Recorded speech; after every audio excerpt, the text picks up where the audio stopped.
Well, there you It's go. a little too short, but yeah, it's not quite long enough. But while it was playing, it fit. It seemed like it fit pretty well, just like everything else. Was that Family Ties? No, that was Growing Pains. That's one of the Growing ones Pains. you asked me to pull. You wanted to see what it looked like with the Growing Pains. I couldn't remember which one that was. Intro, and that's what it does. Wow. That's what it looks like. Pretty goddamn good. Yeah, I mean, I don't know. The atmosphere seemed to match. That always matches. Yeah, I don't know. Our intro, it's like the Rosetta Stone of tone. Yeah, I know. It's like anything can fucking... The probably the worst I saw, and it still fit, but it didn't fit as well as like some of these other things, was Cumbersome. I have become cumbersome. God, that song sucks. To this world. God, I hated that song. Too black or too white, too rich or too slight. Die tonight.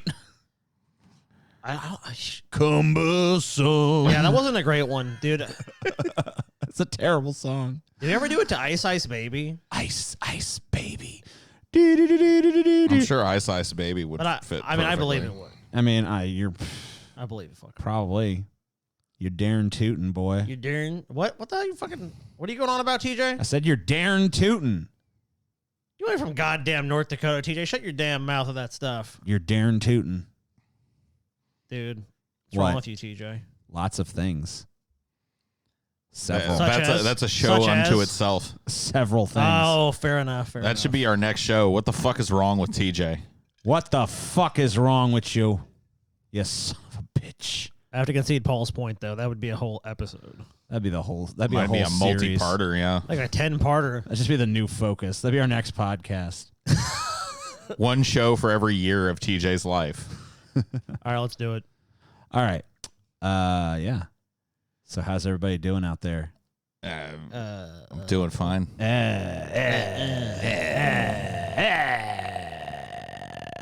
think you. I don't know who is the best groaner on this podcast. Paul. I mean, he does it. He does it like I don't 12 know. times a day at least. Yeah. Probably I more. kind of my entire existence is basically one long groan now. Paul just speaks and groans. That's the first thing that comes out of my mouth in the morning when I got to stand up out of bed.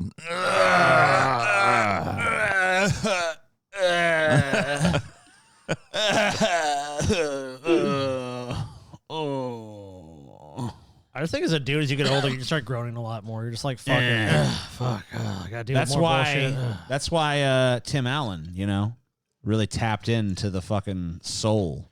He did, dude. A grunt lives inside every child, DJ. When's Tim Allen Part 2 coming out, Scotty? Whatever the fuck I please, TJ. Is this episode going to be Tim Allen Part 2? It is Tim Allen 2. Whoa. Tim Allen 2. We're here for Tim Allen 2. You guys ready for Tim Allen 2? No. Oh, shit. Okay. Well, Tim Allen 2 will not be tonight's episode. Damn. We're gonna talk about something tonight that we can all agree on, because we're gentlemen Rednecks. we're gentlemen of diverse opinion here. Yeah. But if there's one thing that we can all agree on, it's that doctors are full of shit. Fuck doctors. They don't know what's what. Hell no. They're just trying to gaffle you up in some expensive quote-unquote treatment for what ails you. No shit about Can me. you believe the stupid fucks that actually go in for that bullshit? Yeah. But the truth of the matter is that the entire healthcare system is a total sham. Right. And the cure for what ails you probably is under your kitchen sink right now in the form of some noxious, horribly poisonous chemical. Yeah. It might be something that you're flushing away every day. Really? Wow. That's absolutely true. We're going to talk tonight. And, normally people are very careful when they do shows like this. But I want to make it absolutely clear that not only I, but every member of Deep Fat Fried and the organization as a whole, as an entity, stands behind 100% every treatment that we're going to talk about tonight. Absolutely. If you have these problems, we are recommending that you immediately go and do these things. Yes. We're trying to help you out, showing you how to get rid of some of life's little, problems. Yeah, and we stand by all these solutions. I've tried Yes. many of these myself. The reason I'm still alive today is because I use these solutions. Right. If I'd gone to the doctor every time I had a problem, I'd probably be dead right now. Yes. Because they just use you as a lab rat for their fucking crazy experiments. They don't, there's tried and true and tested means of dealing with pretty much every medical issue you could come across. I tried these solutions and they worked really well. Thanks, solutions. Yep. You really help. Yeah. Asterisk, Deep Fat Fried is a comedy podcast. Do not try anything we're about to say. Okay, here we go. We're going to talk about some old-time remedies for some current problems. You get a sore throat, TJ? Yeah. What about you, Scotty? You ever All the come down with a sore throat? time, dude. Congestion? Oh, every day. Well, it may shock you to know that our forefathers suffered from these things too, but they had a little bit of wisdom that we didn't have. So without the luxury of over-the-counter decongestants to soothe a stopped-up nose or a scratchy throat, early 20th century doctors advised this method. Okay. The 3-step process advised patients to smoke mullein leaves, which is just a tree leaf, All right. making sure to exhale through your nose, and then to syringe a mixture of boric acid and water into your nostrils several times a day, while frequently inhaling a mixture of ammonia, iodine, and carbolic acid. Oh, God. Yeah. So if you got a sore throat, that will knock it out. Just get some fumes of carbolic acid, shoot some boric acid up your nose. Yeah. But, sometimes a sore throat is particularly tough. Absolutely. And if that method doesn't work, you can spray a 4% solution of cocaine or direct application a cotton ball soaked in even stronger cocaine in each nostril for immediate relief. That does seem like it would give you relief. Fuck yes, dude. You know what? My whole life, I fucking dreaded taking like cold medicine and shit like that. Or, if I was suffering from a sore throat, if it was like, Scotty, look, we know you tried that fucking solution bullshit. Here's a line of fucking Coke. Just jam it up your nose. Fucking cold's going to go away. Sore throat's going to go away. You're going to feel great. Cocaine cures what ails you. And that's why the government wants it to be illegal. So they can monetize all the stuff and they can sell you these expensive ass treatments when all you need to do is just do a big rail of Coke. It's like Parmesan cheese. Yeah. Oh, yeah. If you're still having problems, there's other options. Maybe you don't have some Coke on you at the moment. It's kind of hard to get sometimes. You make this liniment for your sore throat. Okay. Some olive oil, about a half pint. Half pint olive Some oil. ammonia, about a half pint of that. Some ammonia. turpentine, about a half pint of that. Pictured here. Crack an egg in there. 1 egg. Yep, 1 egg. You shake it until the mixture forms an emulsion. You apply that to your neck and throat until a blister forms, and then you wipe clean and apply some cold cream. Wow. Yeah, yeah. So you put this caustic substance on your neck until a giant bullfrog blister Yeah. comes out of your neck. Yeah, but it's going to suck all those toxins. Right. That's out how of you the get neck. all the toxins out of the neck. Right. Through the neck into a giant, horrible, infected blister. Right, which you can then use conventional topical creams and stuff. People on. drank turpentine. See, like when we did the episode on disgusting history, Benjamin Franklin was even talking about drinking this to make your piss smell better. Yep. But the one that you find the most frequently is, drum roll please, it's cocaine. Cocaine was very popular for treating this. We're seeing here some cocaine lozenges that were also mixed with diamorphine. Whoa. So this was like a speedball lozenge. This is awesome. This is basically what killed Chris Farley. It's like a tin of Mentos filled with Chris Farley killer. What the fuck, dude? We need to bring this back. Yeah. People back in the day had it pretty fucking good. They just go down and get a fucking tin of fucking morphine and cocaine at their, I guess, wherever fucking the grocery store. Yeah. It's a little drugstore or something. Hey, I've got a sore throat today. Well, here's some morphine and cocaine. Thank you. What a fucking crazy time to live in. I'll be back at the same time tomorrow in perpetuity forever. I think a lot of people used it if they didn't have an infection of any kind. I dig it. I know our audience will find some useful tips in the sore throat category because I know that a lot of people got the allergies and stuff. Yeah. Another thing that comes around for some people at least with the allergies is the good old nosebleed. Oh yeah. Everybody gets a nosebleed every once in a while. See, I can't even remember the last time I had a nosebleed, but I knew some people, are sufferers, chronic sufferers, and sometimes sufferers. And what do? You know what I mean? You fucking stuff some toilet paper up your nose. And just wait for it to fucking stop. You lean your head back so the blood runs down your throat for a little while until it's done doing its thing. Oh, yeah. But of course, our forefathers knew a better way. A better way to deal with it. Because, you know. For a nosebleed, find an old brown puffball from the ground. Oh, Remove yeah. the insides and put in the nose. Let it remain for some time. In case you're curious, a puffball is actually like a mushroom. Oh, okay. And I found a video of one of them. I've seen these before. You probably have too. Yeah. Yeah, this is a puffball. Just shove that up your fucking nose. Yeah, those are spores, of course, pouring out of it. What? No. So you find out an old brown puffball on the ground. You stuff that up your nose. Boom. Nosebleed Blam. cured. Problem solved, Scotty. Nosebleed cured. Problem solved. I don't want a bunch of fungal spores in my nose. Why not? Don't be a pussy. I'll just use some like toilet paper or tissue paper or something. No. Don't do it, Scotty. Well, that's not medically advised. The medical advice that I give to anybody in our audience that has a nosebleed is to go find one of these puffballs and cram that in your nose. Leave it there for some time. That's too. what a real man does, Scotty. You can't just stick it up there. Yeah. No puffballs available, though? That's okay. I mean, you know, you can't always find those. Right. Those are, you know, I've only seen those a few times in my life. So, you know, they're not everywhere. Yeah. So what's an alternative? Here's an alternative method. I probably prefer the puffball, honestly, but hey, if you got to do what you got to do. So you should raise your arms above your head. Okay. Apply ice cold cloths to your neck or spine, and in extreme cases, ice may be applied to the scrotum or breasts while simultaneously syringing warm salt water into the nostril. No thanks. That sounds not pleasant. So dip your I think I'll balls just in a deal with bucket of the ice. nosebleed at that point. Squat over a bucket of ice. Quit being a bitch, TJ. Yeah, Next you're time you right. have a nosebleed, get a bucket of ice. Okay. Drop your fucking pants. Right. Lay your balls in the ice and pack them in there real good, like a nice cold can of natty ice. Yeah. And then syringe salt water up your nose until it goes away. Yeah, you'll be fine. Good idea. Okay. Nosebleed cured.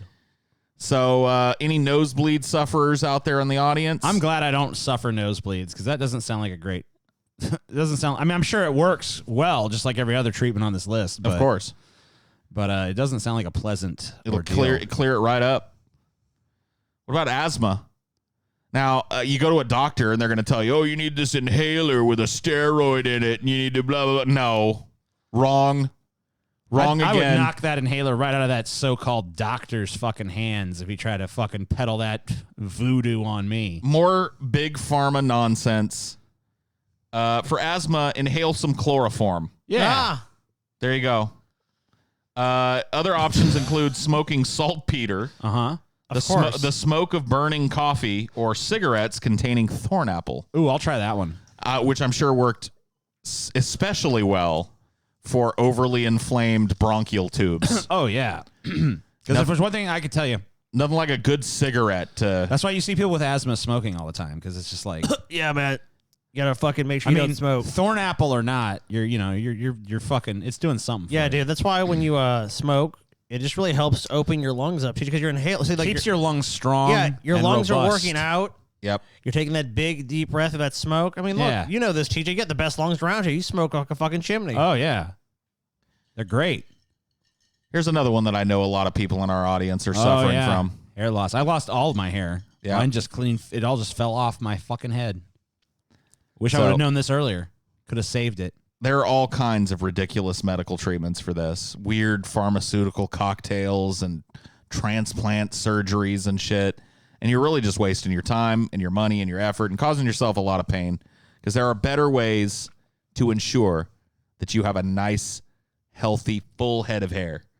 So if you find you're losing some hair, here's a quick and easy fix.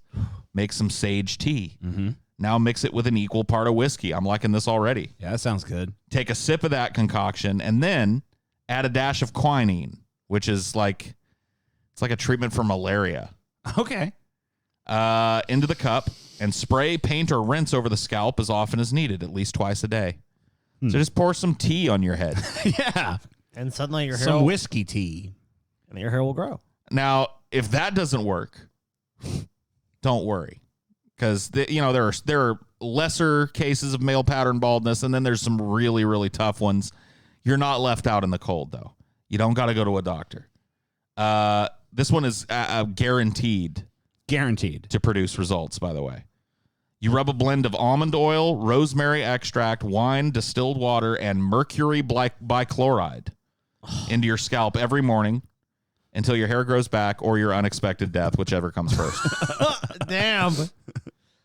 Mercury, by the way, is something that you don't ever want to get on you or in you, but except for in this rare case. Yeah, I mean, obviously, in this case, it works. When you have but- severe male pattern baldness, you have to take drastic measures, I mean, guys. you got to take it, roll them dice. If you have to inundate your body with mercury, so be it. If you got to walk around life as a baldy, you'd rather be dead anyway. So you may as well try this mercury shit. You know what I mean? I mean, amen. Another annoying one. I'm very lucky that I don't get these, but I know that these plague a lot of people. Some canker sores. Canker sores. Basically herpes simplex A. Yeah. And a lot of people have herpes, so. That is true. This is a problem that's been around forever. Ever since there were humans, there were canker sores. But our ancestors, once again, knew how to deal with a fucking canker sore. No problem. Easy peasy. There are many, many recommended treatments. All of them, of course, proven effective by brave and no longer alive people. Yeah. Tomato juice is one. Mm-hmm. Half a lemon held against the area, which I'm sure felt wonderful. Yeah, I bet you that. Yeah, it probably felt really nice. Nothing and like refreshing. lemon juice and an open sore to Hey, get you know what? day Yeah. started. You know, make sure to cleanse those areas, Paul. Baking soda and boric acid and vinegar also. We're Vinegar. Mix it all together in one Oh, big old man. pot. But if you really want to get rid of a canker sore, guys, skip all that and use the easy method. Just drape a big desiccated piece of gross ass fucking chicken skin over the wound and let it sit there for as long as you can take. Okay. Yeah, just leave it there until there's no more pain. Just some animal byproduct, fresh from the butcher's block. Just lay that in your mouth. And how does it work? How does it? It just does, Scotty. It just- Don't ask questions. It touches the contact the chicken breast makes, or the Like, chicken listen, meat who makes do you trust? Who do you trust, Scotty? This guy, look, listen. The canker sore, the toxins that cause the canker sore transfer to the chicken. Right. Because they're like, oh, look, it's more skin. Let's go over there. Let's Right. move That over makes there. sense. Yeah, it And makes total actually, sense. what people don't know is canker sores prefer to exist on chicken skin. So it's like you're giving the canker sore a more appealing place to live. Well, that's pretty reasonable. I can understand that. Yeah.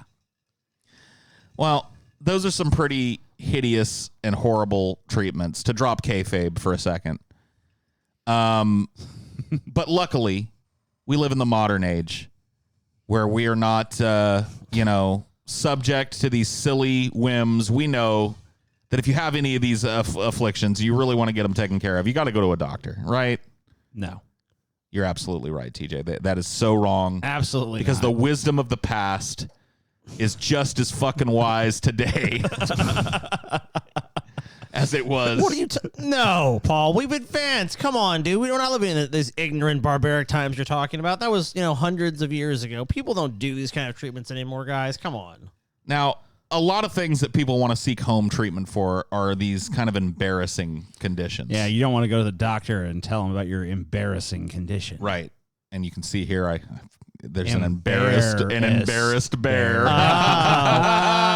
Good one, Paul. I'm so fucking witty. I know. Sometimes people are too embarrassed by a health problem to feel comfortable going to a doctor. They resort to home remedies to keep it private. Many of these issues are discovered in the bathroom. Some of these conditions are hemorrhoids, earwax, and yeast infections. Thank God I don't have a pussy, by the way. Oh, my God. All them problems. I know men can get thrush, but women are particularly prone to yeast infections. Yeah, yeast infection. At best, these home remedies do nothing or have a placebo effect. At worst, pseudoscientific treatments and old wives' tales result in injury or even can make things worse. I don't believe it. Well, you better believe it, TJ. Hemorrhoids. Let's start with hemorrhoids. Hemorrhoids, also known as piles. I've never heard a hemorrhoid called a pile, but I learned they're also called piles. I got the damn piles. They're swollen veins in the lower part of the anus and the rectum. Mm-hmm. When the walls of these vessels are stretched, they become irritated. Yeah. Part of the culprit for this uncomfortable condition is the Western sedentary lifestyle. Oh, sure. Blame everything on that. TJ, don't you suffer from a severe case of hemorrhoids? Yeah. You've got the roids, don't you? I mean, yeah. I bet you've tried some different treatments for them. Off and on. We're going to get those roids cleared up for you tonight, buddy. And anybody else I'm out trying. there, Whatever you're about to say, I'm going to try If it you're out. struggling with this problem, they're suffering in silence right now in our audience. There's at least, we got like 5,000 patrons and shit. Oh, yeah. There's at least probably 100 of them out there with a horrible flare up right now of hemorrhoids. They need this information stat. Because we are, Western and sedentary in this audience, of course. God, yeah. So recently, a suggestion was made online for treating hemorrhoids with essentially frozen French fries shoved up your asshole. wow. Oh, yeah, I've tried that. Supposedly, the tuber itself has astringent properties that can address the itchiness, while its cool temperature helps with the swelling. Yeah, yeah. However, doctors have warned that there is, quote unquote, and take this with a grain of salt, no medical evidence that putting frozen potatoes inside the anus can help cure hemorrhoids. So I would urge caution to anyone thinking of doing it. I'm going to tell you this. I've done it, and it works. It does? This is how you get rid of your roids when they flare up? No problem. Just shove a couple of fucking cold potatoes up there.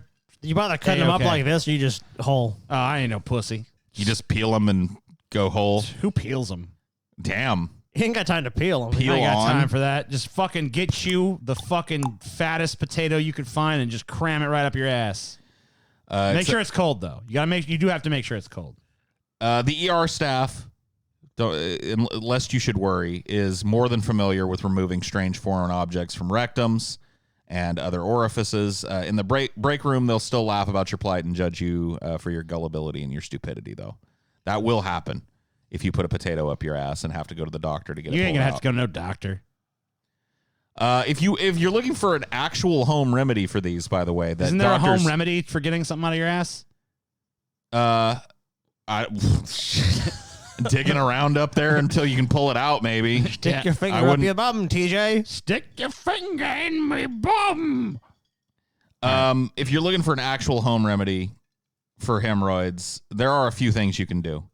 You can use a sitz bath, which is basically like a tub that you put in your toilet and you kind of soak your asshole. Yeah. Or you can take a full body bath in your tub, which works too. Epsom salt, yeah. Taking a warm bath for 20 minutes after every bowel movement is the most effective way to do this. This is by the way. This is an actual home remedy. This is Harvard. This isn't one of the bullshit ones that you could. This is actually This is Harvard Health that I used as a source for this. If it's a severe case with abnormally enlarged prolapsed hemorrhoidal tissue, surgery is probably necessary though. And just a little information on that too. Hemorrhoidectomy is surgery to remove the hemorrhoids. You'll be given general anesthesia, a spinal anesthesia, or some kind of local anesthesia. Incisions are made in the tissue around the hemorrhoid. The swollen vein inside the hemorrhoid is tied off, and the hemorrhoid is removed. And the doctors probably won't laugh at you in this instance. So if you care about that sort of thing, frozen potato, going to get you laughed at. But it's going to deal with the problem. Damn, I mean, the surgery sounds crazy. I mean, I don't want to do a surgery. Right. I got put if you can put a potato up your ass to avoid surgery, Which is why I'm saying these doctors are full of fucking shit. They don't know what they're talking about. They don't know what's what. Just want to rip people off, charge them with some fucking fancy surgery when they can just solve this with a fucking potato and a fucking freezer. It's true. But butts aren't the only hole people are inserting food into in a misguided attempt to find relief. A vaginal yeast infection is a fungal infection that causes irritation, discharge, and intense itchiness of the vagina. Man, that sounds horrible. Also called vaginal candidiasis. Ugh. That just sounds bad. Vaginal yeast infection affects about 3 out of every 4 women at some point in their lives. So this is something So that you're practically guaranteed to get it if you're a bitch. If you're a woman, chances are you're going to get a yeast infection at some point. Hell yeah. Yeast. With the problem being this widespread, it's honestly not that surprising that a gaggle of girls have tried to find solutions with common objects in their kitchen. Okay. So here are some things you can stuff up your pussy to help with a yeast infection. All right. You can and also be real sexy in the bedroom. Did you too. list them in order of like effectiveness or No. This is just a list of common items that you might have laying around that you can stuff in your vagina. Okay. Garlic cloves, which I'm sure That Perfect. probably works. the fellas love this one too. Garlic cloves, Look, yum. If it works on vampires, it's got to work on a pussy. Yogurt, That seems like a bad one. yeah. That seems like it seems like you're better off with the garlic cloves. Coconut oil is another one. All right. Whoa. Let's see. Jennifer Gunter, an OBGYN, dedicated a Twitter thread to the uselessness and potential harm of the most unfortunately prevalent home remedy, garlic cloves. So here's a brief summary of that. The science claims that the allicin in garlic can have antifungal properties, which hasn't been demonstrated beyond a petri dish and has no proof that it works in mammals. I think the relief of millions of women across this country is proof enough. Well, what about like the poor dudes that you go downtown and it smells like they ate a fucking big Italian dinner or something down there? You know, that pussy Yeah. smells like it was chomping down on some fucking meatball marinara. I mean, look, if it's going to cure it, you got to do what you got to do, Paul. I mean, look, Paul, you want to take these dangerous drugs or use a natural remedy based on a plant that you know and understand? Well, look, we all know garlic is not going to harm us. It's only going to help us. Most of the time when you see this, people say stick the whole clove up there intact because they realize that like bare garlic, there's a lot of acidity there.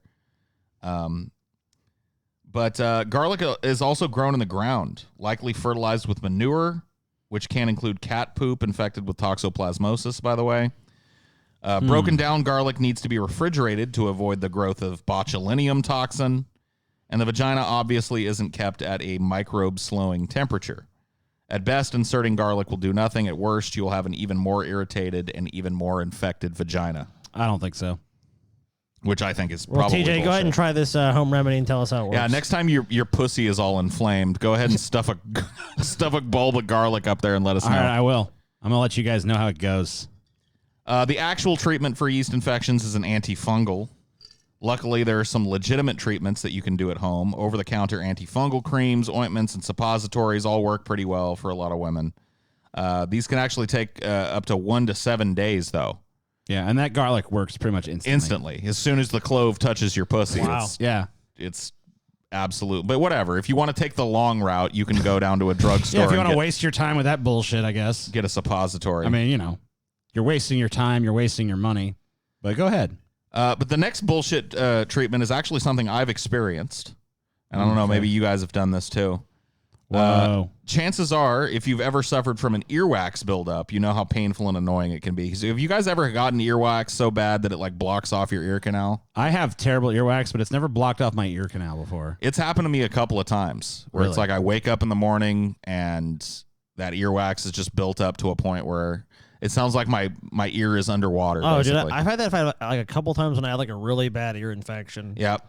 I used to get ear infections all the time when I I was guess a my kid. earwax is not as bad as I thought it was because I've never had that happen. Ear candles, pictured here, are exactly what they sound like. And you, Candles that go in your ear. You said you've done this. I have done this treatment, yes. It's a hollow candle, so it's kind of hard to see from this picture, but it's not just a solid piece of wax there. It's like a cone. Right. Of Because they want wax. the wax to drip down into your ear, right? No, well, actually, Okay. here's what they tell you. Okay. That because of the burning at the top of the candle, you know how fire consumes oxygen, right? Right. So it's creating suction Oh, okay. and simultaneously heating up the earwax in your ear, Okay. thus making it able to be siphoned up into this tube or candle. Okay. This is what they tell you. As the candle burns, it's supposed to draw the earwax out from within your ear. Many wax candling practitioners claim that ear candles can cure earaches, blockages, tinnitus, and even illnesses like the flu. They always go a little too far. don't Damn. Yep. I'm sold. So this is one that extensive studies have been done on. And it's been concretely determined that there is absolutely no worth to this practice. What? No suction is created during the candle burning, and what little bit there may be is nowhere near enough to dislodge earwax. In fact, ear candling can cause more problems than it solves.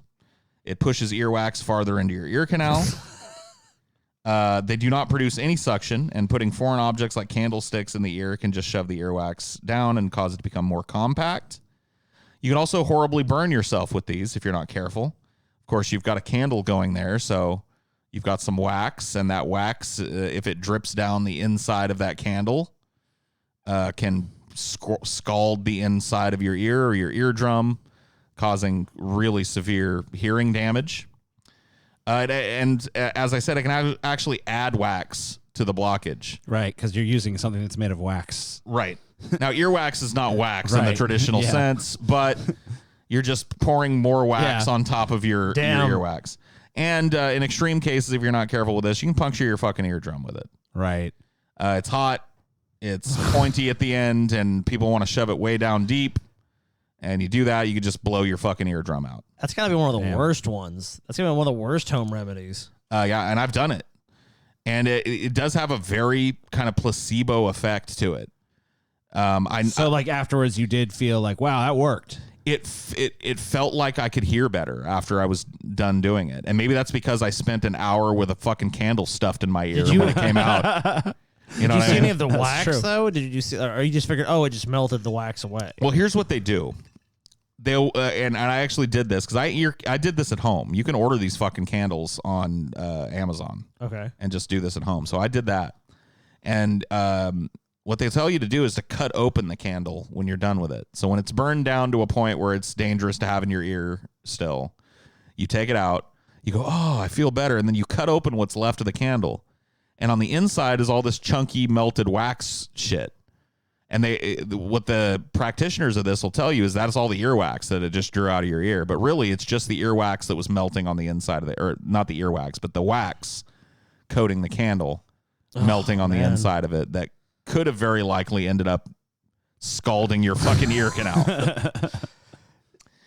So A nice bait and switch. needless to say, if you really have bad earwax buildup, it's best to go to an ENT and get it removed properly and safely. They use special sterilized tools aided by a camera to pull out the earwax without rupturing your eardrum or creating lacerations or burns. That's good. So if you want to go the pussy's route, Yeah. do that. But if you don't, just burn a big fucking torch in your ear. Yeah, I think the real problem is, they say it doesn't create enough suction. I think you just need a bigger candle. That's true. You know? Here's another one that TJ has, the HIV. Oh, yeah. Wait, what? Why is this potatoes? You'll see, I guess. Oh, okay. HIV is still a very prevalent and dangerous STD, especially in Africa, of course. Right. Parts of the epidemic spread in South Africa was due to Prime Minister rejecting donated medical treatments and instead having the government advertise potatoes, again, another potato fix here, to treat the illness and continued ritual coming-of-age circumcision to prevent infection. Yeah, well, I've always said that potatoes cure HIV. I mean, I think the science is in. It pretty much lets us know that, yeah, if you have a potato-rich diet, not only will it cure HIV, but it'll prevent you from ever contracting it in the first place. Look, right? we don't know what these treatments. No, I don't know if you need circumcision necessarily, but you definitely do need potatoes. I mean, look, DJ, you have two choices. You have this modern medicine. You have these other people coming and telling you, take this and it's going to help you. Or you have the fucking African wild potato, humble in its origins and just true to its name. You can trust in that, man. You know, that at the end of the day, you're going to get a potato. What's that potato going to do to you, TJ? It's going to feed you, and it's going to save your life. Yeah. Potatoes are delicious no matter which end you stuff them in. That's very true. This is a little article I pulled here. You can read maybe a paragraph or two of this. Just get the gist. The male initiation ritual of the Xhosa people of South Africa, Uwaluko, is an age-old tradition. It's a mystical, secretive ritual that occurs far away from the eyes of the public, and virtually the only information non-participants and non-family members ever have about it is the disturbing death toll from what the newspaper called botched circumcisions. As a result, there is pressure from some quarters to ban the custom altogether. And as winter approaches and a new crop of Abakawetha are preparing to go to the mountain to earn the right to call themselves men, the controversy is bound to resurface, but having spent the 2014 winter season filming a documentary with three Abakawetha, I can testify that the ceremony is a test of courage, and it is much more than a circumcision ritual. I think banning it is a ridiculous notion. Ulwaluko is fundamental to Zoza life, but it's not a rigid, inflexible ritual. It changes with the times. For example, the Abakwetha no longer actually go to the mountains, but somewhere close by, yet cut off from the village, and the seclusion period is much shorter. When 63-year-old... Dude, I think I'd rather it be made a big ostentatious thing. Like, I want to go up to the top of the mountain if you're going to cut my dick all up. Yeah. Now I it's don't like want to just go into somebody's basement or whatever the fuck. we're going to go to the park. It's going to be great.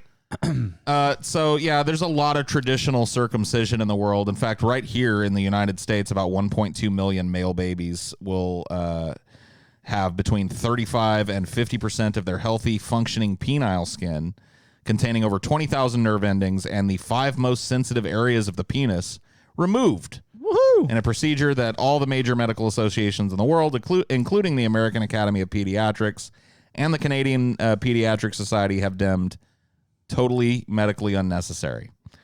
There's a false belief that not having a foreskin lessens your chance to be infected with the HIV virus. This has been proved wrong. There's a number of illnesses and sexually transmitted diseases that people believe you're more susceptible to if you have a foreskin, and that's all bullshit. Apparently, the practice started, as far as we can tell, amongst ancient Egyptians and ancient Semitic peoples as religious and sacrificial rituals. The practice didn't take hold in Western societies until the late 1800s, when Western society was mired in masturbation-related hysteria. Oh, damn. So they thought back then that removing your foreskin was going to stop you from jerking off. I wish I could take a time machine back and let them know how stupid that is. I've, as far as I can remember, never had a foreskin, and I've done a lot of jerking off. Yeah, same. I don't know what they came up with that. Like this, like if you fucking circumcise them, they're not gonna play with their dicks. Like that ain't true. So a guy that we covered kind of lightly in the past, Dr. John Kellogg. You remember the cornflakes guy? Yes. That crazy fuck. He was influential in the fight against what he called the practice of solitary vice, to prevent which he ardently recommended circumcision. And he wrote, "The operation should be performed by a surgeon without administering an anesthetic, as the brief pain attending the operation will have a salutary effect upon the mind, especially if it be connected with the idea of punishment, as it may well be in some cases." Stop projecting your weird fetish shit onto medical procedures. "The soreness, which continues for several weeks, interrupts the practice, and if it had not previously become too firmly fixed, it may be forgotten and not resumed." So if he's actually saying you should wait until your teenage boy starts jerking off and then rip his foreskin off. With Yeah, no because you anesthetic. want to make sure that he fucking remembers it. This is your reward for jerking off. This is what happens when you touch yourself. We cut your dick apart. Don't ever forget your cock is pain. Don't touch your cock because it's a painful thing. Sounds like the Hellraiser universe. I will show you the pleasures of hell.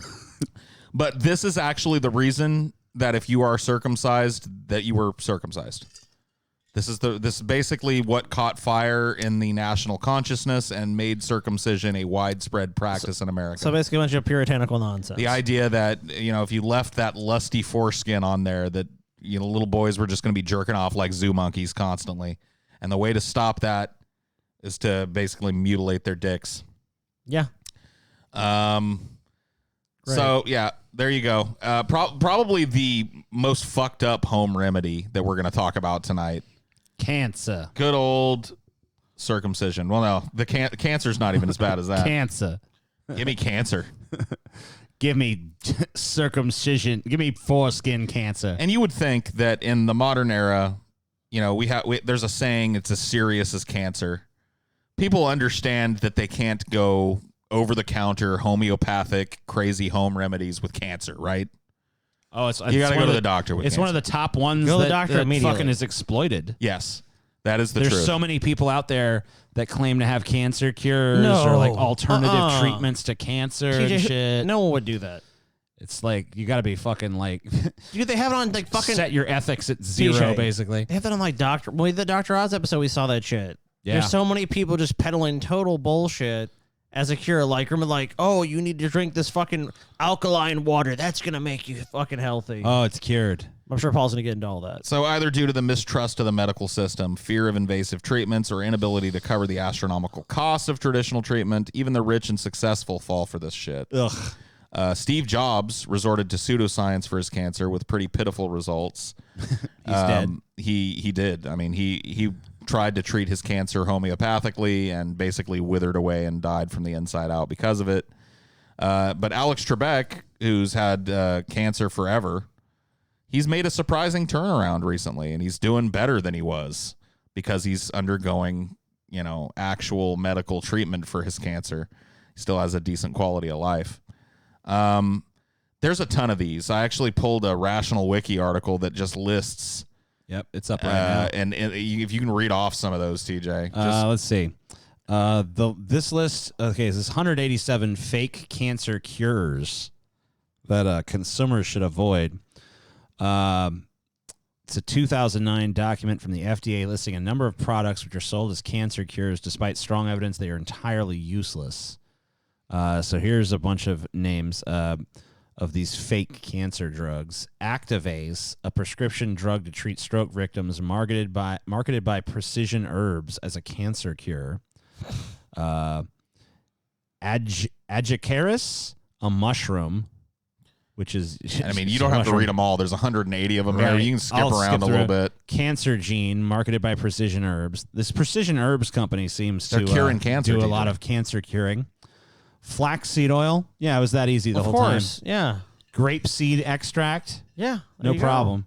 Easy peasy. Omega-3. Yeah, just get some omega-3s going. Cancer, just clear right out. Salmon oil. This is salmon oil. No. Shark liver oil. Wild yams. Lots of things cure cancer. It's hard to believe anyone even ever has died from it with all these fucking cures out there. It's because they are falsely convinced to go to these quote unquote medical professionals and get horrible radiation treatments when really they could just be chowing down on a yam every once in a while. Yeah, and they'd be fine. Yeah. Dude, in the case of Steve Jobs, dude, he was fucking... The fact that he died from cancer is actually astonishing because of the fact that they actually caught his cancer super early. They said, like, let's operate on you. He refused to actually get operated on and have the cancer removed. And he tried to eat like a fruitarian, like vegan kind of diet where it's like, I'm going to eat apples and pears. Didn't work. Didn't fucking work. And then he died. Whoa. Oh, what the fuck? So this is probably the craziest cancer cure, and this first picture is bad. But if you have a weak stomach or you don't want to see this type of shit, I urge you to look away from the screen now. What the fuck, dude? Actually, go back to that, TJ, because there's a long. Oh, there's like a thread. Yeah, it's a thread of these things here. Oh, okay. So this is black salve. What is it? I didn't know about. It's a paste, poultice, or ointment made of various herbs. It's applied directly to areas on the body, with the hope of burning away or drawing out the cancer. Nope. These are all pictures of the same woman, by the way, undergoing this black salve treatment. It's made with bloodroot. No. What the? Oh, man. Whoa. Don't do it. Put a hole in your fucking nose. She just wanted a third nostril. No, she's got like 4 nostrils. Yep, now she's cancer-free, dude. Yep, absolutely cancer-free. How'd she get a new nose? Oh, you can see there in the one above that, they removed, if you go down, it tells you. Okay. See there in that one where she's got the big bulbous thing? Right. That's a pedicle removed from a part of her body and grafted back on to make a new nose. Because she thought it was a good idea to basically burn her nose away. This one obviously targets people that have cancerous lesions a lot, and it's basically a very corrosive acid. God damn. That these people that sell the stuff and are proponents of its use will say eats up the cancer cells. The truth of the matter is that it just eats everything. Right. It's just destroying. So it just destroys everything it touches. Right. So it takes healthy and unhealthy tissue and basically eats it away. Ugh. And there are a number of people who swear by this treatment, although the studies that have been done on it show that in a lot of these cases, the cancer just comes back. maybe in another spot on the body, maybe right there in the same spot, because you're not taking care of the underlying problem that's causing the cells to have these malignant growths. Yeah, it's just like, well, it's a very base idea. It's like, if we just take this cancer out, I mean, yeah, in very limited circumstances that can work, but I mean, honestly, if it's going to be done, you could just do it. I think a surgeon would be a much better choice to remove tissue than basically dissolving parts of your body. Right. I just can't believe someone would fucking willingly do this, man. This woman just... Alternative medical treatments and practitioners of them make some claims about this. They say it reduces excess fluids, that it enhances oxygen flow to the brain, that it decreases all malignancies in the body, and that it strengthens your enzyme structure. Every single one of those claims is totally unsubstantiated and has never been scientifically proven. God. But there are scores of people all over the world who put this shit on their faces and parts of their body with these lesions. No. And they're more than likely just hurting themselves worse. No. But you know what, guys? Enough of all this sadness and enough dodging around the number one ailment that I know that especially our audience is going to want to know. Oh, yeah, this is the main one. Wisdom from all over the world tonight on how to cure a fucking hangover. Finally. Because I tell you what, man, give me that big cancerous blob in the middle of my face like that chick had. Give me liver cancer. Give me asthma. Give me a bloody nose every second of every day before you give me a hangover. Amen. You're never more miserable than when you have a hangover. But luckily, wisdom from around the world is here to save the day. You don't have just one path to curing a hangover. You've got many. Starting with the ancient Roman remedy. Ancient Rome. Hell yeah. Pictured up above here. The ancient Romans, fond of massive orgiastic bacchanals, sometimes woke up with the feeling like there was a chariot race going on in their heads. But forget the hair of the dog. How about the feather of the bird? Pliny the Elder recommended deep frying an entire canary and scarfing it down. Jesus. Hell yeah, man. Now, debate goes on about whether the bird was beheaded and skinned or eaten whole, but everyone seems to agree that the crunchy bones were part of the best bite of this. Oh, sweet. So there you go. Delicious Next time you got a fried hangover, canary. stumble bleary-eyed into a pet store, buy a canary. Yeah. Tell the guy doing it, there, man. tell the guy there that you're gonna love him and take him home and take care of him for the rest of his life, and then throw that little fucker in the deep fryer. Throw Eat them it. in there and just eat them. Eat them. So the ancient Romans had that figured out. How about Puerto Rico? How about a Puerto Rican hangover cure for you guys? What do you got to do? Supposedly, drinkers in Puerto Rico have figured out how to prevent a hangover. Prevent it. Finally, Okay. fuck. So this is like preemptive shit. Before an evening of indulgence, they rub a slice of lemon or lime into the armpit of their drinking arm. Duh. You read that right. It supposedly prevents dehydration. Well, I'm going to try it out next time. So, if you are primarily right-handed and you're drinking with your right hand a lot, little lemon lime up under the I armpit. can't even believe this. It's so simple. So simple. One step, and you're protected from a hangover. So easy. But what about the Germans? Germany. What about the Germans? Ugh. Known know. for their beer, known for their hangovers and their wild parties, yeah? Sure. Got a belly full of Bitburger? Time for Katterfrostdag Fuck it, I'm taking the hangover, dude. or hangover breakfast. Okay. Get ready for a plate of roll mops. That's what we're looking at here. Raw pickled herring No. wrapped around pieces of gherkin and onion. I'm not eating fucking herring again, This is dude. the important part, Scotty. On an empty stomach, while suffering what Germans like to describe as the wailing of the cats, you eat this pickled herring wrapped around a gherkin and some onions, and What's a gherkin? It's a pickle. Okay. yep. So pickle and onions wrapped in a raw herring's flesh. Okay. It's a little hangover breakfast right there. Okay. I mean, maybe it's good. I don't know. But what about a little farther south in the European Union? What about Sicily? What about going to the goddamn Sicily. ball that the boot is kicking? Yeah.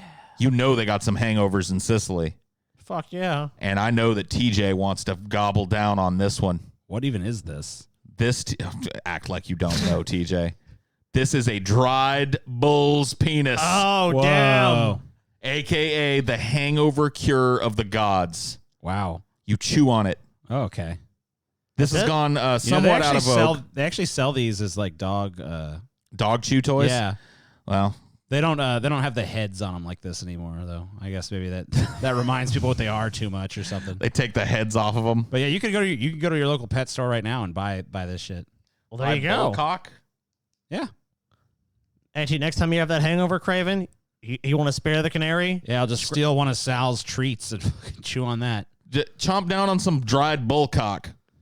Bullcock. The assumption was that it restores your virility, which is, I guess, the assumption behind that was that a hangover was the loss of your virility. Yeah. I've always thought so. Or perhaps your brain just eliminates the hangover as quickly as possible to stop your body from eating any more dry bull dick. Yeah, maybe. It could be that. Could be that too. What about Haiti? Haiti. You know, there's going to be a little voodoo involved in this one, man. That's what you need to cure your hangover, man, is some voodoo. Voodoo. Some Haitian voodoo practitioners go on the offensive with their hangovers. They stick 13 black-headed pins into the cork of the bottle that did it to them. What do they do for screw tops? I do not know. They don't drink anything they can't stick a pin in. But yeah, if you're wine drunk, you know, you popped the cork on a nice bottle of wine, and you wake up with a hangover, just stick 10 voodoo pins in the cork from the bottle that you got drunk off of. Damn. All right. Cool. Clears up your hangover just We got a lot of like options on this. that. Yeah, you do. What about in Ireland? Oh, you know what? These motherfuckers. They've got to have this figured out. If anyone's got it figured out, It's the Irish. Of like course. this is probably going to be whatever this is. This is probably the one that works. So in Ireland, if you wake up with a hangover, the best way to cure it is to get buried up to your neck in wet river sand. It seems like more trouble than it's worth. So there you go. Like, I'd rather just deal with the fucking hangover at that Look, point. TJ, do you want to cure your hangover or not? I guess I bet it fucking works. I've never tried it. it probably does, but like, goddamn. So Ireland is not a warm country, so the wet river sand is chilly, obviously. Are you sure it just doesn't make you feel more miserable than the hangover does? That might be it. Distracting you from the hangover? But I can guarantee you, if you've got a hangover and you have this done to you in the traditional Irish way, you're going to wake up with no fucking hangover. Okay, cool. You're going to go take a nice little nap in the sand, and when you wake up, you're feeling right as rain, laddie. Bury yourself in cold sand for an hour, laddie. And then you're fine. Dude, that'd be awesome to bury TJ up to his neck, dude. He'd just be stuck there, defenseless. Well, I'm definitely not doing this now. Come on, TJ, let's go ahead and do that tomorrow. How about Vietnam? Vietnam. What are they doing in Vietnam? Well, they're letting the hangover not only destroy their body and mind, but destroy the planet.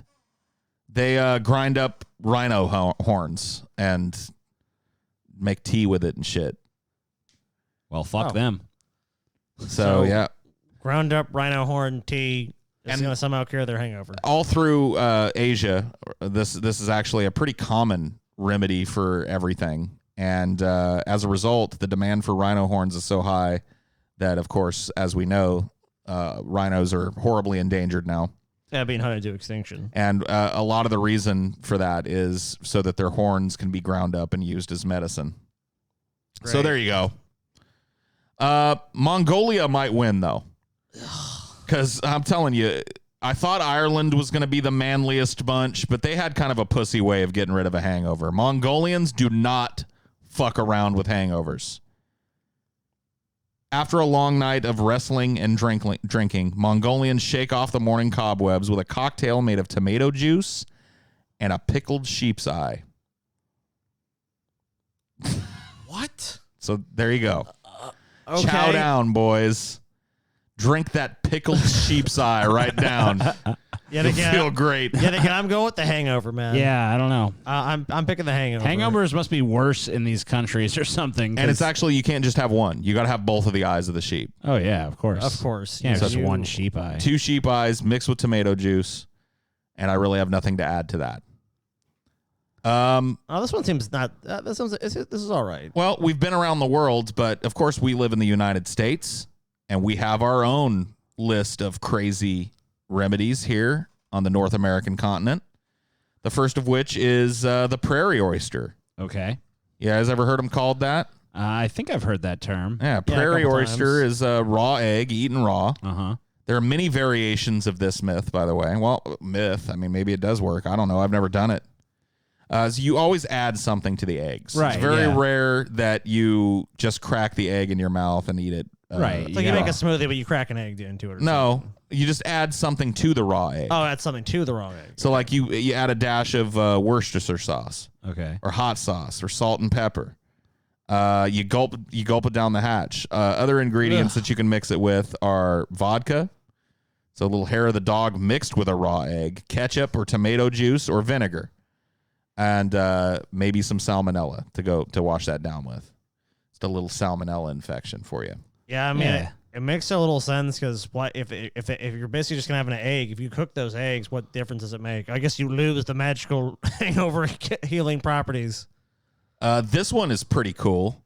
This is a Native American hangover cure called sweat swishing, and it is exactly what it sounds like. You go out, you do heavy exercise until you're pouring sweat. Then you lick the sweat off of your body wherever you can, swish it around your mouth, and spit it out. And that helps push the toxins. Dude, when I worked in construction, I fucking went and got drunk one night. I went to bed at 3 a.m, got up at 6, and I do a bunch of fucking heavy ass lifting. Let me tell you, I didn't lick the. I missed the sweat licking part, but it did not cure the hangover. It was just like working with the hangover, which was horrible. Now, interestingly enough, they do say that like exercise can help your body process out some of the toxins, so that actually might help. They might have been onto something with the get up and do some exercise. I guess maybe it didn't feel that way at the time. No, but the sweat swishing part, you can leave that out. Now, this is a way more modern one, and only in Las Vegas would something like this exist. Gentlemen, I present to you Hangover Heaven. Okay. Let's watch the video. It happens even to the best of us. That night when a couple of drinks turns into too many to count. Hangovers. And if you plan to party hard in Vegas, it's bound to happen. But one man is roaming the strip on the quest to cure your hangover. No, not with greasy food or energy drinks, but with medical treatment. I'm the first doctor that's actually cured hangovers on a large scale. Anesthesiologist Dr. Burke is the first physician to dedicate his career to curing hangovers. Well, part of the reason I came up with Hangover Heaven is because I tend to get bad hangovers. 3 glasses of wine and my next day is not much fun. Pussy. Using a combination of IV drip therapy, vitamins, and medication, Burke says he has treated over 600 patients with a 98% satisfaction rate. And the treatment's very safe. I've thought through the plan very thoroughly. We've treated over 600 people. People have done great. Damn. And what better way to help people who are hungover than to pick them up in a mobile medical treatment bus? And it's a common occurrence Only here in Vegas, dude. Vacationers every night drink late into the evening. You got to and are left stand with in a awe bad hangover of the next capitalism morning. sometimes. This dude had a fucking $1 billion idea. He's like, where are people getting fucked up the most? Vegas. I'm going to get a big bus and just drive around the city and pick people up and give them IV fucking liquids and help them with their hangover. Yeah. I mean, it seems like, hangovers are because of dehydration, right? That's the cause of a hangover. Yes. So, I mean, most of it. Some of it is just the toxins that your liver is having to filter. But yes, Gotcha. The headache that you associate with a hangover and the light sensitivity and all of that shit is just being horribly dehydrated. And now in this great American democracy and experiment, we have solved the hangover. God bless this country. You got to love it. And if, the rest of us are left to cures like this, like our next cure. Those of us that aren't lucky enough to live in Vegas. I don't even want to know what's You going don't know on what this here. is? You know what this is, Scotty? It's like rabbit shit. I don't know. TJ wins the prize. This is rabbit pellets. Yeah. And if you've got a hangover, mix yourself up a nice warm cup of pellet tea. No. What kind of hangovers are motherfuckers having? That you're willing to drink pellet tea? Because, like, Give me that pellet tea. I've had some hangovers in my life, but I've never been like, I would drink a I would drink a bunch of rabbit shit if it would get rid of this hangover. You're not drinking this shit. You're drinking a tea made from it, TJ. Oh, sorry. My mistake. You're not actually ingesting Oh, well, the then shit. that's fine. Never mind. Just water soaked with the shit. Yeah. My bad. Maybe you'll pick up a couple parasites as a bonus. Yeah. Lose some weight while you're at it. You steep them in hot water just like tea. Mm. Down the hatch with it. No. Refreshing. Don't This do is it. this is a cowboy cure, by the way. Well, So hard ass, fucking badass 6-shooter wearing cowboys. We're doing this. oh, good for them. So if you're not, next time I have a hangover, I'm doing this. Oh, okay. I'm having some pellet tea. I'll do it right in front of you guys. I don't give a fuck. Awesome. All right. So I'm a fucking cowboy, motherfucker. I'm gonna score some rabbit shit and see this in action. Yeah, Paul, I actually know a place to get rabbit shit. Are you serious? You actually want to do it? But I actually have a home remedy for hangovers. I've used this my entire life. I've had a couple of hangovers when I forgot to do this, but this is basically kind of a proactive one.